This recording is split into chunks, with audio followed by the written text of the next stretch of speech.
प्रेत योनीची प्राप्ती कशी होते आणि प्रेत दोषांचं वर्णन कसं आहे ते सांगतात. श्री गणेशाय नमः. नारायण बली निरूपण. नारायण बली निरूपण जाहल्यावरी श्री भगवान ऐसे बोलिला वचन मने गरुडावधारी. नारायण बलीचं निरूपण झाल्यानंतर भगवान गरुडाला सांगतात पुढे काय. सुतिका आणि रजस्वला नारी दैवे मरण पावली जरी उद्धृतोदक पंचगव्ये तरी शुद्ध नारी करावी. एखादी सुतिका असेल, बाळंतीण असेल, ती जर मरण पावली अथवा रजस्वला मासिक धर्मामध्ये स्त्री असेल ती जर मरण पावली तर पंचगव्याने तिची शुद्धी करावी. पंचगव्य अर्थात गायीपासून जे 5 गव्य निघतात, जे पदार्थ निघतात, गोमूत्र आहे, शेण आहे, दूध, दही, तूप, यांनी त्या नारीची शुद्धी करावी. 3 करावी चांद्रायणे आणि प्रतिनिधी आचरणे यवपिष्ठे लेपन करावे अष्टोत्तर स्नाने शुर्पे कीजे. त्या तशा स्त्रियांसाठी काय करावं तर चांद्रायण व्रत, ते व्रत करावं. दुय्यम अधिकारी योजावा. त्या स्त्रीचा देह जो आहे तो यवाच्या जवाच्या पिठाने लेपन करावा आणि अष्टोत्तर स्नाने 18 स्नान सुपाने घालावीत तिला. सुपाने 18 वेळा स्नान घालावे तिला.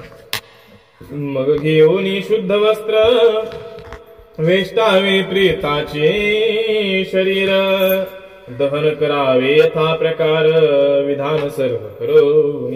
मग शुद्ध वस्त्र घ्यावं, नंतर त्या स्त्रीला त्या देहाला घालावं आणि तिचं दहन करावं. 3 दिवसात सुतिका नारी मरण पावली असे जरी 3 अब्दांनी शुद्ध तरी होत नारी जाणिजे. 3 दिवसात जर सुतिका नारी जर मरण पावली असेल तर 3 वर्षांनी ती नारी शुद्ध होते असं सांगतात. 6 दिवसात मरण जरी पावे बाळंतीन तरी 2 अब्दांनी जाण 9 दिवसात 1 अब्द. सुतिका बाळंतीन नारी सांगितलं. बाळंतीन झाली, 3 दिवसात मरण पावली तर 3 वर्षांनी ती शुद्ध होते. त्यानंतर 6 दिवसात जर त्या बाळंतीणीला मरण जर आलं, बाळंतीण झाल्यानंतर 6 दिवसात मरण जर आलं तर 2 वर्षांनी ती शुद्ध होते. आणि 9व्या दिवसा जर तिचं मरण आलं 9व्या दिवशी तर 1 वर्षाने ती शुद्ध होते. मरण झाल्या मासात कृच्छत्रये शुद्धी होत गर्भिणीसी मरण झाले प्राप्त जलसहित भूमी न्हाणीजे. 1 महिन्यात जर बाळ झालं आणि 1 महिन्यात जर मरण पावली तर 3 कृच्छ व्रत करायची, त्यामुळे शुद्धी होते. गर्भिणी असेल, एखादी पोटामध्ये बाळ असेल आणि मरण पावलं तर पाण्यासहित गोमय अर्थात शेणाचा रस किंवा शेण त्याच्यात टाकून तिचं स्नान घालावं तिला. मंत्रे भरत्याने की जे प्रोक्षण प्रेत न्यावे श्मशानी जाण भ्रतारे करावे सव्योदर छेदन जरी पुत्र जिवंत निघे. मंत्रायुक्त भरता अर्थात स्त्रीच्या पतीने तिचं प्रोक्षण करावं. पुढच्या विधी पतीने कराव्यात. आणि स्मशानामध्ये जर शरीर नेलेलं असेल तर भरत्याने आधी काय करावं तर पोटाचा डावा भाग छेदन करावा. पुत्र जर जिवंत असेल मध्ये तर तो पाहावा. तरी त्या पुत्रासी घेऊनी स्तनपान करावे मंत्रे करुणी ग्रामा माझी पूर्वी पुत्र नेऊनी वृषदाजे उदर भरावे. मग नंतर पुत्र जर जिवंत निघाला तर त्याचं लगेच स्तनपान करावं आणि स्तनपान करून गावामध्ये न्यायचं त्या मुलाला पहिल्यांदा आणि पुरुषदाज्य उदर भरावे अर्थात दही आणि तुपांचं मिश्रण करून त्या स्त्रीचं पोट भरायचं. तंतूने वेष्टन करुणी मृदभस्मकुश गोमूत्रांनी उक्त मंत्रे स्नान घालुणी शिवधर्मी हन कीजे. त्या देहाचं सुतांनी अर्थात दोऱ्यांनी वेष्टन करायचं. मातीने, भस्माने, कुशार्थ हराळीने, गोमूत्राने स्नान घालायचं आणि मंत्रयुक्त तिचा जो शिवधर्म आहे त्याद्वारे दहन करायचं, तिचं अग्नी द्यायचा तिला. गायी आणि तीळ भूमी आणि सुवर्ण निर्मळ आणि कही दानी द्यावी पुष्कळ सद्गती प्राप्ती कारणे. तिची सद्गती होण्यासाठी गायींचं दान द्यावं, तिळांचं दान द्यावं, भूमीचं दान द्यावं, सुवर्ण सोनं निर्मळ असं सोनं दान द्यावं आणि आणखी काही दान आहेत ती दान द्यावीत. मृत गर्भ निघे जरी प्रक्षालुनी पुरावा तरी स्त्रीचा भ्रता मेलियावरी अग्निप्रवेश तिने किजे. गर्भ जर मेलेला निघाला तर त्याला धुवून पुरून टाकावं. स्त्रीचा जर नवरा मेला तर तिने अग्निप्रवेश करावा. पती सहदेह दहन करावा ब्रह्मचर्य नैष्ठिकाथवा सहगमना वाचोनी बरवा धर्मोपाय नसे कली माझी. तर त्या स्त्रीचा देह दहन करावा असं सांगितलेलं आहे. ब्रह्मचारी असेल अथवा नैष्ठिक ब्रह्मचारी असेल, परंतु सहगमनाशिवाय कुठलाच धर्मोपाय या कलियुगामध्ये नाही असं सांगितलंय. पक्षी राजा वैधव्य पाळणे अग्निहुनी दुस्स जाणणे अधर्म घडता काया वाचा मने नरक प्राप्त पतीसह. त्या विधवा स्त्रीसाठी सांगितलं आहे की त्या पती सोबतच तिने देहही अर्पण करावा आणि पती गेल्यानंतर तिने देह जर अर्पण केला नाही, अधर्म जर तिच्याकडून घडला तर तिला निश्चितच नरक प्राप्त होईल. त्या विधवेचे धर्म किंचित निरूपितो प्रसंगोचित विधवा जरी केश राखीत त्या केशी बांधीत भ्रतारासी. सांगितलं आहे की बळजबरी नाही, म्हणजे बळजबरी धरून बांधून त्या स्त्रीला त्या प्रेतावर ठेवावून जाळून टाकावं असं सांगितलं नाही. तिची इच्छा असेल तर. काही ठिकाणी असं पाहण्यात आलेलं आहे की अशा पतिव्रता स्त्रिया झालेल्या आहेत की त्या पतीचा देह जळला, कळलं की पती मरण पावला आहे, त्यांच्या देहाला आपोआप अग्नी लागलेला आहे, तिथेच त्यांनी देह सोडले आहे, अर्पण केलेला आहे. अशी कोणी पतिव्रता असेल तर तिने त्याच्यासोबत देह अर्पण करावा, बळजबरी नाही. आपल्याकडे फार टीका करण्यात येते की सती प्रथा होती, आपल्याकडे सती प्रथा होती, परंतु हे फार चुकीचं आहे. ग्रंथांमध्ये त्या खऱ्या गोष्टी सांगतात की तिची इच्छा असेल तर तिनं देह अर्पण करावा. जर नसेल इच्छा आणि अधर्म जर तिच्याकडून घडला पतीच्या पश्चात तर तिला नरकाशिवाय दुसरं स्थान नाही. त्या विधवेचे कुठले धर्म आहेत ते सांगतात. विधवा स्त्री जर झाली, प्रसंग आलाय म्हणून निरूपण करत आहेत भगवान की तिने जर केस राखले तर त्या केसांनी ती तिच्या पतीला बांधते. यास्तव करावे शिरोमुंडन एक वेळ सदा भोजन कंस्य पात्रीन जेवावे अन्न भूमिशयन सदा करावे. शिरोमुंडन करावं तिनं आणि एक वेळा तिनं जेवण करावं. कासाच्या पात्रामध्ये तिनं भोजन करू नये आणि भूमीवर शयन करावं, झोपावं. कंचुकी कदा लिहू नये तेलोद्वर्त न कामा नये तांबूल भक्षण वाहनी बैसू नये तिलोदके तर्फ भरत्याचे किजे. कंचुकी अर्थात अंगावरचं वस्त्र जे मधलं वस्त्र आहे ते कंचुकी लिहू नये. त्यानंतर अंगाला तेल लावू नये. तांबूल भक्षण अर्थात विडे खाऊ नयेत, पानाचे विडे खाऊ नयेत. आणि तिने नित्य तिलोदक अर्पण करायचंय, तर्पण करायचं आपल्या पतीला अनुसरून. शयदिनी पुत्रीने भर्तृश्राद्ध पार्वन विधीने करावे यथोक्त विधाने मधुमध्य फरान वर्जावे. अमावस्याच्या दिवशी अपुत्री जर असेल, तिला जर मुलगा वगैरे नसेल तर तिनं अमावस्याच्या दिवशी भरत्याचं अर्थात पतीचं श्राद्ध करावं. भरत्याला उद्देशून नवरा असेल, सासरा असेल, आजी सासरे असतील त्यांच्याबद्दल त्यांचं श्राद्ध करावं, कारण करणारा तर कोणी उरलेला नाही, तिला जर मुलगा नसेल तर. आणि तिने मध खायचा नाही, मद्य दारू प्यायची नाही, दुसऱ्याचं अन्न त्या स्त्रीने खायचं नाही. उत्साहन पाहावा क्वचित न करावे नृत्य वाद्य गीत श्रवण न करावे किंचित ज्ञानाभ्यास करीत जावे. त्या स्त्रीनं काही उत्साह आहेत, उत्सव आहेत ते पाहायचे नाहीत, नृत्य मावतायचं नाही, वादन करायचं नाही, गाणे गायचे नाहीत. त्यानंतर वाईट कुठल्या गोष्टींचं श्रवण देखील करायचं नाही. करायचं काय महाराज तिनं ज्ञानाचा अभ्यास करायचा. वैराग्य असावे कडकडीत, जप शिव हरीचा युक्त. चित्रीही नवी लोकावेरत, सेवावे वृद्ध साधू गुरु.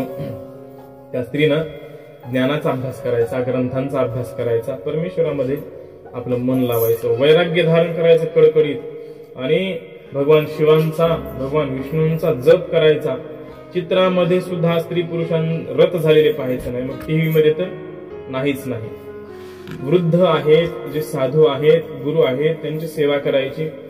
पुराण श्रवण नित्य करावे, गुरुसेवा जितेंद्रिय असावे. ऐसा शरीर निर्वाहे बरवे, पद पावावे नारीने. नित्य पुराणांचं श्रवण करायचं, पुराण दररोज त्या विधवा स्त्रीने ऐकायची. गुरूंची सेवा करायची. जितेंद्रिय, इंद्रियांना ताब्यात ठेवायचं, आपल्या जिभेला इंद्रियांना ताब्यात ठेवायचं. आणि शरीर निर्वाहापुरतं जेवढं काय आहे तेवढं तिनं बाळगायचं. सर्व शोषावे शरीर रस, जी विधवानी दीर्घ केश. रक्तवस्त्र मंडित कंचुकीस, शय्येस खटवा जियेची. ऐसी विधवा दृष्टीस पडली, तरी सूर्यावलोकने शुद्धी भली. नातरी दोषाची सावली, पाहत्यावरी पडतसे. जर विधवा असून जर सगळे रस शोषण करत असेल, चांगले चांगले उत्तम उत्तम पक्वान्न खात असेल, लांब केस असतील तिचे आणि लाल वस्त्र असतील तिच्या अंगावर, लाल वस्त्र, सुंदर सुंदर वस्त्र जर तिच्या अंगावर असतील, कॉटवर पलंगावर जर झोपत असेल, अशी विधवा जर दृष्टीस पडली तर काहीतरी पाप झाले समजावं आणि सूर्याकडे पहा, मगच तुमचा दोष जाईल असं सांगितलंय. आणि तिला जर पाहिलं तर पहा त्यावर दोषाची सावली पडते. भ्रताराची प्रतिमा करावी, मृत्तांबरवर्ण रौप्य बरवी. विष्णू मंत्रे पूजा घवी, करीत जावी नित्य. त्या विधवा स्त्रीने आपल्या पतीची प्रतिमा करावी.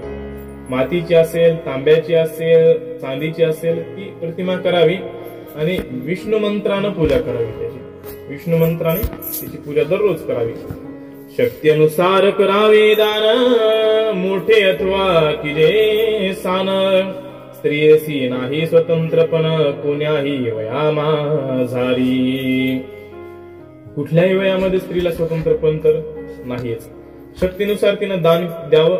छोटा असेल, मोठा असेल, त्या स्त्रीने तिला जसं संभव आहे तसं दान त्या स्त्रीने द्यावं.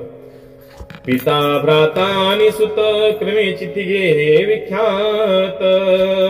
देवर श्वशूर साधू संत, पाळन करीती स्त्रीचे. पिता रक्षण करतो स्त्रीचं, काही काळानंतर भ्राता रक्षण करतो, अर्थात भ्रतार तर भ्रतार अर्थात पती रक्षण करतो. त्यानंतर सूत अर्थात मुलगा तिचं रक्षण करतो स्त्रीचं क्रमाने.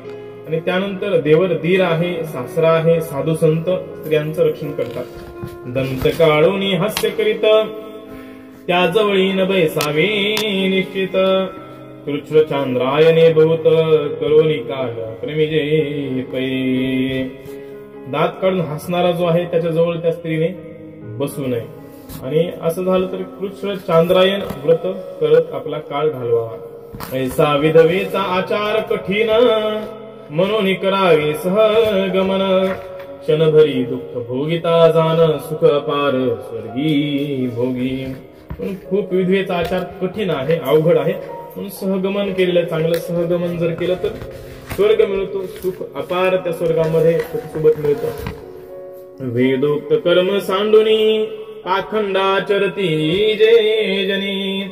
ते मरता महापिशाची योनी, पावती चंद्रधरणी जो.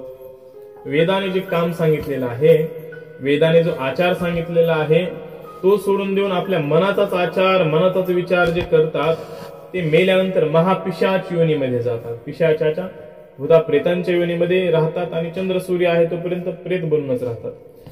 नाही जेते ब्राह्मण पूजन हरिशंकरांचे अर्चन माता पितरांचे तर्पण न अर्चन पितृदेवांचे स्वइच्छेने देव कल्पित स्वइच्छेने करीत कृता स्वइच्छेने दाने करीत श्रुती स्मृती असम्मत जी।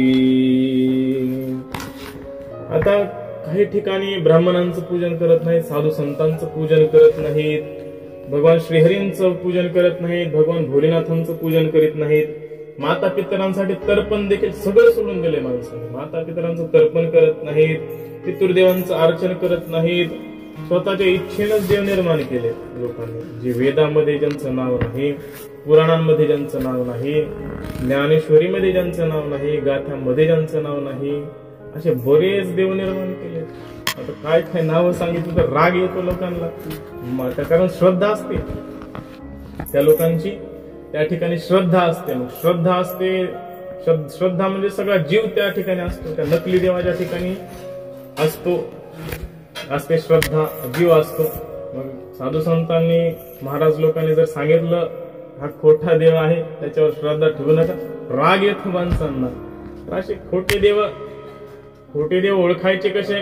ज्ञानेश्वरीमध्ये हा देव पाहायचा, ज्ञानेश्वरीमध्ये नाव आहे का, गाथामध्ये नाव आहे का, याचं पुराणांमध्ये नाव आहे का, भागवतात नाव आहे का, वेदांमध्ये नाव आहे का, स्मृती ग्रंथांमध्ये नाव आहे का?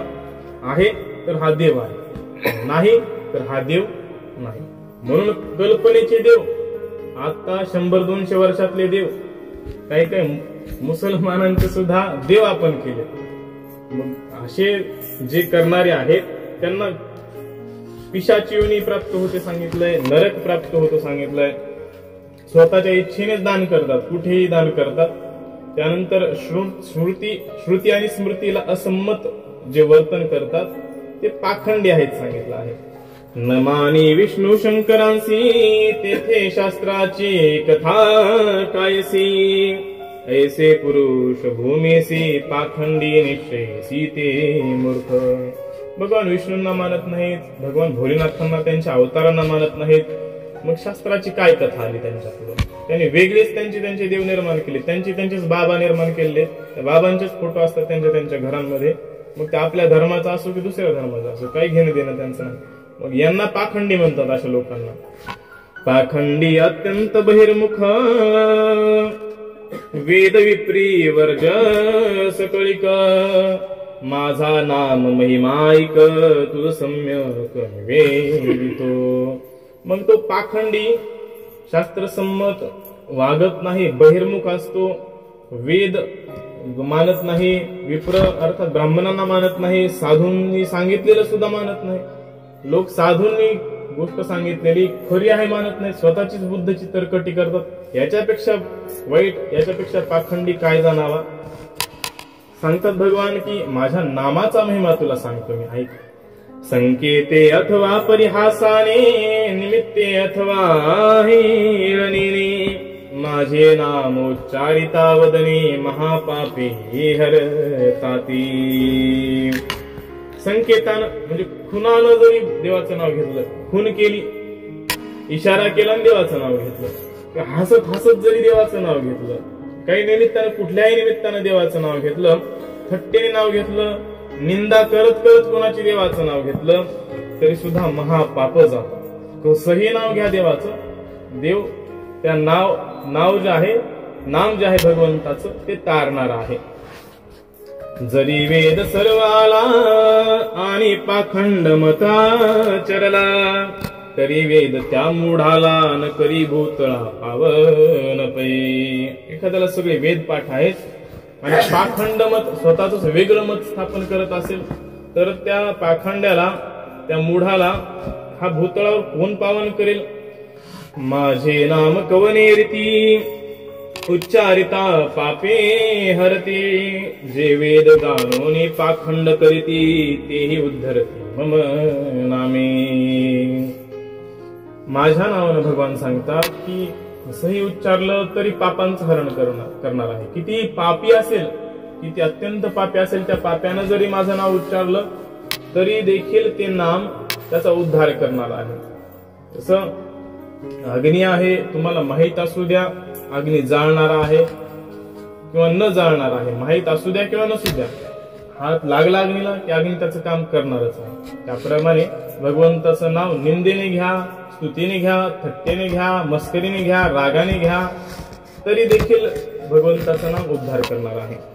दान न कळे जन्मा भीतरी, दयानसेची अंतरी, व्रतोपवास नाना परी, न करी अघोरी सर्वदा, तयासी निश्चय प्रेत योनी, कधी मुक्त होईना त्यापासूनी, माझा नाम उच्चारणी उद्धरे प्राणी तत्काळ. तरी जीवनामध्ये दान काय आहे ते माहित नाही, जीवनामध्ये दया काय आहे ते माहित नाही, कुठलं व्रत करायचं नाही, एकादशी सुद्धा करायची नाही, एकादशीच्या दिवशी सुद्धा खायचं, उपवास करायचा नाही, तर असा आघोरी भयंकर कृत्य करणारा माणूस प्रेत योनीला प्राप्त होतो. आणि प्रेत योनीला प्राप्त झाल्यानंतर त्याची मुक्ती कधीच होत नाही. म्हणून असा प्रेत योनीला प्राप्त झालेला जीव सुद्धा त्याचा माझ्या नामाने उद्धार होतो. भगवान सांगतात, तस्मात गरुडा सर्व काळ, मन्नामोच्चार करावा निर्मळ, परोपकार करावे पुष्कळ, दुर्लभ भूत जंबूद्वीप, त्याही माझी भरतखंड विशेष, येथे साधावे स्वर्गलोकास, येथेच्या कर्मेची नरकवास, तिन्ही गती सये भूमी. म्हणून हे गरुडा सर्व काळ सदा नाम घोष सांगितलं आहे. मन नामोच्चार करावा निर्मळ, नेहमी नेहमी भगवंताचं नाव घ्यावं, निर्मळ असं भगवंताचं नाव आहे. आणि परोपकार करावा, परोपकार करावा, कारण जन्म कुठे मिळालेला आहे, जम्बूद्वीपामध्ये आपला जन्म झालेला आहे, दुर्लभ असं जम्बूद्वीप आहे, आणि त्यामध्ये भरतखंडामध्ये भारत देशामध्ये आपला जन्म झालेला आहे. म्हणून स्वर्ग लोकाला जाण्यासाठी इथं जर कर्म केली तर निश्चितच फलीभूत होतात. यास्तव अमृताचे और्ध्वदैक, विद्युक्त करावे मनुजे सांग, न करीतो जिताची देख, प्रेत लोकस्थ जाणावा. म्हणून और्ध्वदेहिक क्रिया ज्या ज्या सांगितलेल्या आहेत, मृत्यूनंतर ज्या क्रिया करायच्या सांगितल्या आहेत, त्या विधियुक्त विधीने सांगितलेल्या प्रमाणे माणसाने कराव्यात. नाही जर केल्या तर तो प्रेत लोकस्थ जाणावा, प्रेताच्या लोकालाच राहील तो. आणि हाही मोह लोभ कामी करुणी, पितृक्रिया न करी जनी, पान भोजनादी सर्व स्थानी, तयासी जनी घेऊ नये. मोहाने अर्थात अविवेकाने, स्वतः नाही कळल्यामुळे किंवा लोभामुळे पैसे कुठे खर्च करतात. म्हणून जर एखाद्यानं श्राद्ध केलं नाही, पितृक्रिया जर केली नाही, तर त्याला पंक्तीमध्ये बसू देऊन आपल्या जवळ, त्याला बोलू नये त्या माणसाला सांगितलंय. मृत श्राद्ध न करी सांग, तो जाणावा पंक्ती दूषक, मरता पावे प्रेत लोक, पितृ उद्धार जिन करती. मग परत सांगतात की मृत माणसाचं श्राद्ध जर केलं नाही तर पंक्ती दूषक आहे तो, पंक्तीला दोषीच करणारा आहे तो. पंक्तीमध्ये जर बसला तर सगळ्या पंक्तीला दोषी करणारा असा माणूस आहे. म्हणून त्याला जवळ करू नये. आणि तो माणूस मेल्यानंतर प्रेत लोकाला जातो, त्याचा उद्धार होत नाही. ते निश्चय होती प्रेत, सकळ प्राण्यांशी पीडा देत, ऐसे ऐकून गरुड बोलत, भगवंता ऐके मात माझी. अशा प्रकारे निश्चयाने सांगितलं की तो प्रेत सगळ्या प्राण्यांना पीडा देतो. पुन्हा ज्याचं प्रेतकृत्य झालं नाही तो वर असलेला प्रेत सगळ्या प्राण्यांना पीडा देतो. भगवंतांना गरुड बोलतात. जे पावती प्रेत योनी, ते कोण्या रूपे करुणी, कोणासी पीडिती याजनी, काय लक्षणी समजावे. असं वाटेल ना, काही बोलायचं म्हणून बोलायला लागले. खरंच असतं का? प्रेत त्रास देतात का? प्रेत कुठं वर, आपण कुठं खाली. मग प्रेत त्रास कसे देतात हे तर सांगा मला. कसल्या प्रकारे, कसल्या स्वरूपाचा त्रास होतो? काय बोलती काय जलपती, भगवंता देव देवा श्रीपती, तरी हा संशय छेडी निश्चिती, कलित होती प्रेत. लोक काय काय बोलतात, मनाचेच संशय निर्माण करतात. तर या संशयाचं छेदन करा भगवान. कलीमध्ये तर भरपूर प्रेत होतील, सांगा मला. ऐकोने गरुडाची वाणी, बोलता झाला चक्रपाणी. गरुडा ऐके प्रेत करणे, स्वकुळे धरणे पीडिती ते. यानंतर गरुड ज्यांना भगवान चक्रपाणी भगवान विष्णू सांगतात की तो प्रेत जो असतो तो पृथ्वीवरच्या स्वतःच्या कुळातल्या माणसांनाच त्रास देतो. छिद्र पाहोनी तर्जन, पीडित पाप संधी लक्षण. जिवंत असता प्रीती गहन, मेल्या पीडंतीची करीती. एखाद्या वेळी धर्मात व्यंगता, जिवंत असताना तो माणूस धर्मात व्यंगता आली तर दुसरे लोक सांगतील की असं असं केलं नाही, तू असा वाईट माणूस आहे. परंतु मेल्यानंतर तो प्राणी काय करतो, ज्यांच्यासाठी जगतो त्यांनाच त्रास देतो. पुन्हा प्रेताची पीडा कोणासी न होत, ते पुण्यात्मे ऐके निश्चित.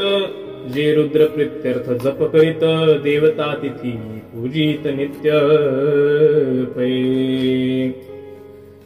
प्रेताची पीडा कोणाला होत नाही, प्रेताची भूतांची प्रेतांची पीडा कोणाला होत नाही ते सांगतात. जे पुण्यात्मा आहेत, जे पुण्यवान आहेत त्यांना प्रेताची पीडा होत नाही. रुद्रा प्रीत्यर्थ भगवान भोलेनाथांसाठी जे जप करतात त्यांना प्रेताची पीडा होत नाही. देवता तिथी, देवानी अभ्यागत अतिथी आहेत, देवतांची पूजा जे दररोज करतात, जे आलेल्या अतिथींची पूजा दररोज करतात त्यांना प्रेतांची पीडा होत नाही.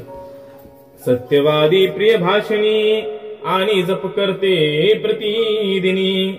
नित्य कर्म श्राद्ध करते जनी, तीर्थस्थानी जे नित्य. जे सत्यवादी आहेत, असत्य बोलत नाहीत, खोटं बोलत नाहीत, प्रिय बोलतात, जे दररोज जप करणारे आहेत, भगवंताला हाका मारणारे जे आहेत, दररोज नित्य कर्म, दररोजचे जे कर्म सांगितले आहेत, दररोजचे जे श्राद्ध वगैरे कर्म सांगितले आहेत ते कर्म करणारे जे आहेत, जे तीर्थस्थानाला नेहमी जातात त्यांना प्रेत पीडा करत नाहीत. इतुके जन प्रेताचेनी, वक्र दृष्टी न पाहवती जनी. मग त्यांची पीडा करणी, घडेल कोठून भगपती.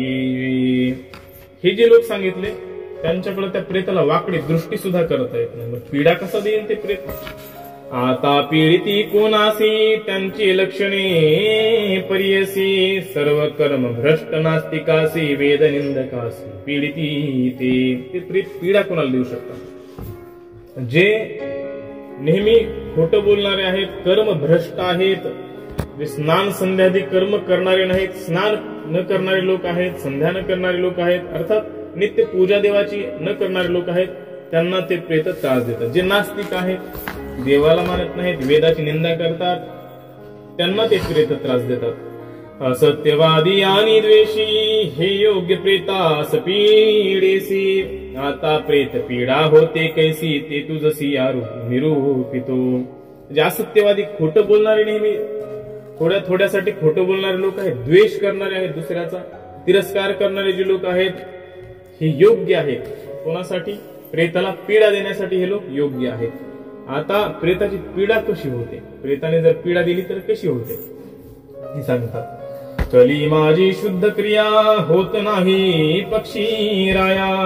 मनोनी प्रेत योनी प्राणिया, प्राप्त व्हाया कारण हे. प्रेत योनी कशामुळे प्राप्त होते तर कलियुगामध्ये शुद्ध क्रिया होत नाही, उत्तम मंत्रांद्वारे शुद्ध क्रिया होत नाही. त्यामुळे हे गरुड राजा प्रेत योनी सहसा बऱ्याच लोकांना प्राप्त होत राहते. कृतत्रेत द्वापरांती, प्रेते बहुतन होती. कदाचित झाल्या पीडा वया निशिती, प्राणी त्या प्रती न सापडे. कलियुगामध्ये शुद्ध क्रिया केली जात नाही. शुद्ध मनुष्य मेल्यानंतर कुणी शुद्ध वैदिक वेदज्ञ ब्राह्मणाद्वारे क्रिया करत नाही, मंत्र करत नाही. आपले मनाचेच मंत्र, जो अशुद्ध ब्राह्मण आहे त्याला घेऊन आपण त्या क्रिया करतो. त्याच्यामुळे तो निश्चितच तो काय प्रेतच बनून राहतो. आणि सांगितलं की कृतयुग आहे, त्रेतायुग आहे, द्वापार युग आहे. त्या द्वापार युगामध्ये, कृतयुगामध्ये, त्रेतायुगामध्ये एकतर प्रेत होतच नव्हते, आणि झालेच तर त्यांना त्रास देण्यासाठी कुणी सापडत नव्हतं, कारण सगळ्यांचा शुद्ध आचार होता. असो आता एक प्रस्तुत, एक उदरी बहुजन्म घेत. त्या माझी एक सुख पावत, एक होत दुष्कृत कर्मा. असो म्हणतात ऐका की एका उदरातून एकाच आईच्या पोटी बरेच जण जन्म घेतात, परंतु त्याच्यातला एखादा पापी असतो आणि एखादा पुण्यवान असतो. एक होई संततीमान एकासी प्रेत पीडा दारुण, एक होई धनवान एकाचे मरण पुत्र पावती, एकासी कन्याच होती विरोध पडे बंधू बंधू प्रती, हे प्रेत दोष निश्चिती विहंगम पती जाण तू. एकाच ठिकाणी एक पुण्यवान असतो आणि एक पापी असतो. एका मुलाला संतती होते, एकाला होत नाही. एखाद्याला प्रेत पीडा खूप होते, एखादा खूप धनवान होतो आणि एकाचे मुलं मरतात. एकाला फक्त कन्याच कन्या, मुलीच मुली होतात. आणि भावाभावांमध्ये जिथे भांडण आहे, समजावं की प्रेत दोष तिथे आहे. उपजता पोरे मरती कोणासी न होई संतती, द्रव्य पशु नाश पावती विपर्यास प्रकृती पै पावे. काही ठिकाणी मुलं होतात परंतु झाल्याबरोबर मरतात, काही ठिकाणी मुलंच होत नाहीत, काही ठिकाणी पैसा नष्ट होतो, पैसा राहतच नाही, टिकतच नाही, काही ठिकाणी पशु मरतात, काही प्राणी आणले विकत की मरून जातात. तर अशा प्रकारे विरुद्ध स्वभावाची सगळी प्रकृती बनते. अकस्मात पडे व्यसन नास्तिक व्रत लोप घडे जाण,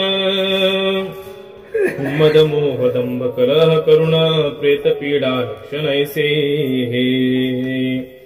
अकस्मात अचानक व्यसनी बनून जातो माणूस, काही नास्तिक बनून जातात लोक, एकादशी वगैरे व्रत त्यांच्याकडून मोडतं, एकादशी करत नाहीत. त्यानंतर मद निर्माण होतो, मोह निर्माण होतो, काहीच समजत नाही खरं खोटं काय आहे, दंभी बनतो, स्वतःलाच श्रेष्ठ समजायला लागतो, मी करेल तेच खरं समजायला लागतो आणि सारखे भांडणं होतात. त्या ठिकाणी प्रेतपीडा आणि समजावं. पिता माता गुरुसी द्रोह पडे जयासी, देव ब्राह्मण निंदा परियसी हत्या दोषासी प्रवर्तत, नित्य कर्म जप होम वर्जित परद्रव्य हरण करीत, सुभिक्षी शेतन पिकत व्यवहार आत सर्वदाई, लोकांमध्ये कलह पडे वावटळी माझी सापडे, हीन जातीसी संबंध घडे हीन कर्म आवडे जीवा लागी, अधर्मी रमे नित्य मन व्यसनी द्रव्य जाई संपूर्ण, चोर राजा करी हरण प्रेत पीडा लक्षण हे. प्रेत पीडेची आणखी लक्षण सांगितली. मातेचा द्रोह करतो, पित्याचा द्रोह करतो, गुरूंचा द्रोह करतो व्यक्ती, ते समजा प्रेत पीडा आहे. देवाची निंदा करतो, देवाला नावं ठेवतो, ब्राह्मणाला नावं ठेवतो, एखाद्याची हत्या करतो, तिथं समजावं की प्रेत पीडा आहे. त्या ठिकाणी दररोजचे जे कर्म आहेत, नित्य कर्म आहेत, जप आहे, होम आहे, त्याच्या घरी जप ही नसतो, होम ही नसतो, तिथं समजावं प्रेत पीडा आहे. दुसऱ्याचं द्रव्य, दुसऱ्याचा पैसा हरण करण्याची बुद्धी होते, म्हणजे समजावं की तिथं प्रेत दोष आहे. सुभिक्षी शेत न पिकत, म्हणजे चांगला पाऊस असताना सुद्धा त्याचं शेत पिकत नाही, समजावं की प्रेत दोष आहे तिथे. व्यवहार नेहमी वाईट म्हणजे तोट्यात जातात, कुठलेही व्यवहार केले की तोट्यात जातात, तिथेही समजावं प्रेत दोष आहे. लोकांमध्ये कलह, घरामध्ये सारखे भांडणं होत राहतात, प्रेत दोष आहे समजावं. कधी वावटळीत वावटळीत जो सापडतो तिथं प्रेत दोष आहे समजावं. हीन जातीशी संबंध, एखाद्या खालच्या जातीमध्ये त्यांचा संबंध घडतो, लग्न होतो, म्हणजे समजावं की त्या ठिकाणी प्रेत दोष आहे. वाईट कर्म आवडतात, चांगले कर्म आवडत नाहीत, समजावं प्रेत दोष त्या ठिकाणी आहे. जिथं अधर्म आहे, ज्या अधर्माच्या गोष्टी आहेत त्या ठिकाणी मन रमतय, म्हणजे समजावं की प्रेत दोष आहे. आणि काही लोक व्यसन करतात आणि व्यसन करता करता सगळाच पैसा संपून जातो, सगळी धन संपत्ती संपून जाते, समजावं प्रेत पीडेचे लक्षण आहे. आणि एखाद्या ठिकाणी सारखी चोरी होते, एखाद्या ठिकाणी राजा द्रव्य घेऊन जातो सगळंच, समजावं की प्रेत पीडेचे हे लक्षण आहे. महारोगांची होय प्राप्ती तैशीच स्त्री ही पिढी निश्चिती, देव ब्राह्मण तीर्थांची प्रतीती ज्या मानवासी तसे. महारोग, भयानक असे रोग होतात. त्यानंतर त्याची बायको सारखी त्रास देते त्याला. समजावं प्रेत पिढीचे हे लक्षण आहे. देव आवडत नाहीत, ब्राह्मण आवडत नाहीत, तीर्थही आवडत नाहीत. त्यानंतर सांगतात प्रत्यक्ष परोक्ष दोष घडत, ग्रहा माझी कलह पडत, भोजन काळी कोप येत, परद्रोह हित घडे जासी. जाणता किंवा न जाणता सारखे काही ना काही दोष त्या ठिकाणी घडतात. घरामध्ये सारखे कलह, सारखे भांडणं, मारामाऱ्या चलत राहतात. भोजन करता करता, जेवण करता करताच राग येतो आणि परद्रोह, कुणाचाही द्रोह, द्वेष तो करत राहतो माणूस. अशा ठिकाणी प्रेत दोष आहे समजावं. संवत्सराधिक श्राद्धन करी, तीर्थादी सत्कृत्ये त्याग करी, धर्मकारी संपत्तीन प्रेरी, गर्भनाश नाही पावत. वर्षानंतर श्राद्ध करत नाही, तिथे समजावं प्रेत पीडा आहे. तीर्थ, कुठलेच तीर्थ करत नाही. सत्कृत्य, चांगलं काम त्याच्या हातून कुठलंच होत नाही. सगळे चांगलं काम सोडून दिले, सगळे वाईट काम तो करत आहे. समजावं प्रेत पीडा आहे. धर्म कार्यामध्ये संपत्ती देत नाही. चांगल्या ठिकाणी, चांगल्या सत्कर्मामध्ये पैसा देत नाही. सगळं गाव देतं परंतु हा देतच नाही. समजावं प्रेत पीडा त्या ठिकाणी आहे. गर्भनाश होतो, नारींचा गर्भनाश होतो.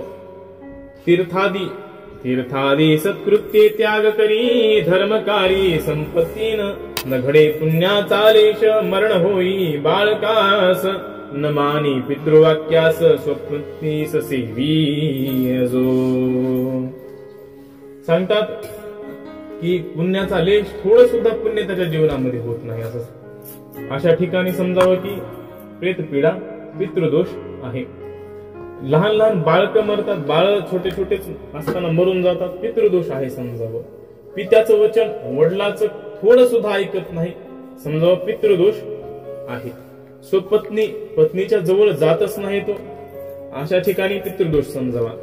सदा ज्याची क्रूरमती, सदा उच्चाट मना प्रती, स्वपत्नीसी करितारती, गर्भनिश्चिती न राहे. ज्याची नेहमी क्रूरमती असते, वाईट बुद्धी असते, नेहमी उद्विग्न मन असते, चंचल मन असतं, मुलगा म्हणजे संतती होतच नाही. शुभ कर्म केले असता, तेथे दुःखाची होई प्राप्तता, कर्म करोनी कीर्ती जोडिता, अकीर्ती हाताच तसे. चांगलं काम केलं तरी दुःखच मिळतं त्याला, सारखं संकट येत राहतात त्याच्या जीवनामध्ये. चांगलं काम केलं तरी, कर्म करून सुद्धा कीर्ती मिळवण्यासाठी कर्म करतो आणि अकीर्तीच मिळते, निंदाच होते. पिता माता भार्या पुत्र, गुरु शिष्यांची कलह पार, चिंतित असता धर्म प्रकार, अधर्म निर्धार घडत असे. वनस्पती गायी क्षेत्रांत, फलप्राप्ती न घडे किंचित, फलप्राप्ती काळी नाश होत, औषध सेविता रोग न जाई. सांगतात की वडिलांसोबत भांडणं, आईसोबत भांडणं, बायकोसोबत भांडणं, मुलांसोबत भांडणं, सारखे भांडणं, गुरुसोबत भांडणं, शिष्यासोबत भांडणं. धर्माचं चिंतन करायला लागलं तर अधर्माचं चिंतन करणं, हे सगळे पितृदोषाचे लक्षण आहेत. त्यानंतर वनस्पती, गायी पाळल्या किंवा शेतामध्ये काही चांगल्या वनस्पती लावल्या, त्याला फळच येत नाहीत. आणि कधी कधी होतं की फळ जेव्हा यायचे तेव्हा त्या वनस्पतींचा, त्यांचा नाश होतो, त्या वृक्षांचा. किंवा औषध खाऊन सुद्धा रोग जात नाही. रोग आहे शरीरात म्हणून औषध आणले, चांगले चांगले औषध आणून सुद्धा रोग जात नाही. सदा करिता पथ्यान्न भक्षण, शुद्धा मंद होई जाण, पत्नीसी सुकाळी ऋतुदान, गर्भधार नेची परी. गर्भ राहिल्या होई पात, सुकुळात द्वेष पडात, ब्राह्मण भक्ती सर्व लोपत, स्वकर्म श्राद्ध एकादशी. काही सण आवडे तयासी, ओरे होनी पुत्री परियसी, दंपते प्रतिकूळ हरणीशी, दंत कलहासी करीती सदा. नेहमी चांगलं चांगलं खातो, परंतु भूकच लागत नाही त्याला. पत्नीला ऋतुकाळामध्ये गर्भधारणा करतो पण गर्भच राहत नाही. वर गर्भ जरी राहिला तरी त्याचा पात होतो, गर्भपात होतो. स्वतः स्वकुळामध्ये सारखा द्वेष, स्वतःच्या भावंडांबरोबर नेहमी द्वेष करत राहतो, ब्राह्मणांचा द्वेष करत राहतो. जे स्वतःचे नित्य कर्म आहेत ते करत नाही, श्राद्धादी कर्म करत नाही, एकादशी काहीच सुद्धा आवडत नाही त्याला, एकादशी वगैरे व्रत. मुलं होतात परंतु ते मरतात. अशा प्रकारे दंतकलहासी सांगितलं आहे. खूप आचकट विचकट शब्द घरामध्ये सारखे चाललेले असतात. घरामध्ये चांगले शब्द होत नाहीत. हाड वैरी निर्माण होतात, हाडाचे वैरी निर्माण होतात. अशा ठिकाणी पितृदोष आहे समजावं. नित्य करी नीच संगती, नित्य करमी परांगमुखती, नित्य यज्ञ परित्याग निश्चिती, कर्म पद्धती न करी सदा. हत्या दोष अकस्मात घडे कलंक होई प्राप्त, तरुण पशु पुत्र नासत, क्षय सर्व होत वित्ताचा. पितृदोषाचे आणखी लक्षणे सांगतात. नेहमी नीच लोकांची संगती करतो. ज्या लोकांची संगती करू नये तशा लोकांची संगती करतो. आणि दररोज जे कर्म करायचे, स्नान संध्या वगैरे, ते कधीच करत नाही, करावेच वाटत नाहीत त्याला. दररोज जे नित्य यज्ञ करायचे आहेत, जे दान इत्यादी सत्कर्म करायचे आहेत, ते करत नाही आणि करावेच वाटत नाहीत त्याला. अचानक हातातून हत्या घडते, कुणाचीही हत्या अचानक घडते आणि कलंक लागतो. तरुण पशु चांगले असताना, जनावर घरामधले शेतामधले चांगले असताना, मुलं चांगले असताना अचानक मरतात. हा पितृदोषाचा परिणाम आहे आणि त्याद्वारे वित्ताचा सुद्धा क्षय होतो, संपत्ती सुद्धा संपून जाते. मित्र ते होती अमित्र, पथ्यची होई विष तीव्र, ऐशी प्रेत पीडा दुर्धर, होत खगेंद्रा जनासी. एखादा मित्र असतो, अचानकच शत्रू बनून जातो, समजत नाही कशामुळे झाला. एखादं पथ्य म्हणून घ्यावं ते विष होतं, भयानक विष बनतं. अशा प्रकारची प्रेतपीडा, दुर्धर अशी प्रेतपीडा सांगितली, त्याची लक्षणं आतापर्यंत सांगितली आहेत. तस्मात प्रेत कोपन करावा, स्व खगश्रेष्ठा विधी जाणून बरवा, प्रेताचा उद्धार करावा, न माने प्रेताला तो मेल्या. म्हणून प्रेताचा कोप कधीच करू नये. हे खगश्रेष्ठा, हे गरुडा, जी काही कर्म सांगितलेले आहेत, विधी सांगितलेले आहेत, त्या सगळ्या कराव्या आणि प्रेताचा उद्धार करावा. प्रेत योनी पावे निश्चित, प्रेत दोष जाकुळी असत, सुख प्राप्ती तेथे नसत, पाप कर्म करी निर्धन योगी. म्हणून प्रेत वाईट कर्म केले तर प्रेत योनी निश्चित प्राप्त होईल. आणि त्या प्रेतासाठी जर श्राद्धादी कर्म जर केले नाहीत तर प्रेत दोष नक्कीच लागतील आणि सुख प्राप्ती तर होणारच नाही, वरचेवर पाप वाढत जातील आणि निर्धन योग तयार होईल, दरिद्र योग त्या जीवनामध्ये तयार होईल. मुखोच्छिष्ट पादोच्छिष्ट, तैसेची पाणी स्नानोच्छिष्ट, प्राशन करू नये स्पष्ट, अन्न उच्छिष्ट तेनेची परी. मुख उच्छिष्ट, एखाद्याने खाल्लंय ते खाऊ नये उष्ट, पाय लागलेला आहे ते खाऊ नये, स्नान करताना राहिलेलं पाणी घेऊन आंघोळ करू नये, किंवा ते प्राशनही करू नये. एखाद्यानं पाणी पिलंय आणि तेच अर्ध पाणी पिणं, हा सुद्धा दोष सांगितलेला आहे. उष्ट अन्न सुद्धा खाणं हा दोष सांगितलेला आहे. जे कोणी प्रेत रूप होती, तयांची एकाकृती, विकृत भयानक रूपे दिसती, मुखदृष्टी दाढा भयानक. प्रेत कसे दिसतात ते सांगितलं. आकृती त्यांची विकृत अशी असते, भयानक रूप असतात, दाढा वगैरे, मुख वगैरे भयानक दिसत असतं त्यांचं. विकट रूपी अतिदारुण, गोत्रजंसी होती दृश्यमान, सूत दुहिता पितृ भ्रातृजन, जाया बांधवान दिसती ते. कामरूप क्षणाक्षणा धरिती, त्यांची किंचित नसे शुभमती, भाषणे नाना रीती करीती, वित्त भोगी मती लुब्ध ज्यांची. सांगतात ते विकट रूप दिसतं, भयानक रूप दिसतं आणि गोत्र ज्यांना ते दृश्यमान होतं. कोणाकोणाला दिसत नाही ते सांगतात. सूत मुलाला दिसत नाही, मुलीला दिसत नाही, वडिलांना ते दिसत नाही, भावाला ते दिसत नाही, बायकोला आणि बांधवांना ते दिसत नाही. फक्त गोत्रज जे आहेत, गोत्रामध्ये उत्पन्न होणारे आहेत, त्यांना ते दिसत. कामरूप क्षणाक्षणाधरिती त्यांची किंचित नसे शुभमती. भाषणे नाना रीती करती वित्त भोगी मती लुब्धजनची.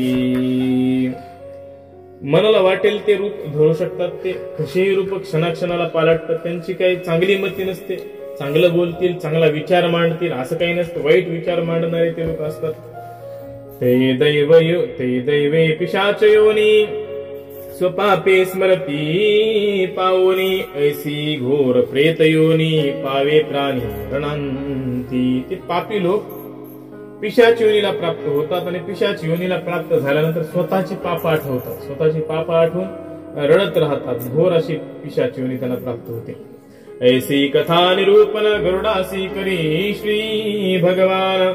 सूत कथी ऋषी लागून बाबाजी जाण साधूंसी विनवी. अशा प्रकारे कथा भगवान श्री विष्णू गरुडाला सांगतात. तीच कथा सूतजी शौनकादी ऋषींना सांगतात आणि बाबाजींनी सर्व साधू पुरुषांना विनयपूर्वक ही कथा, ही विधी सांगितलेली आहे. म्हणून श्राद्ध विधी करणं खूप महत्वाचं आहे हे सांगितलं. इति श्री गरुड पुराणे प्रेतकल्पे गरुड नारायण संवादे प्रेतयोनि कथनं नाम त्रयोदशोऽध्यायः. श्रीकृष्णार्पणमस्तु.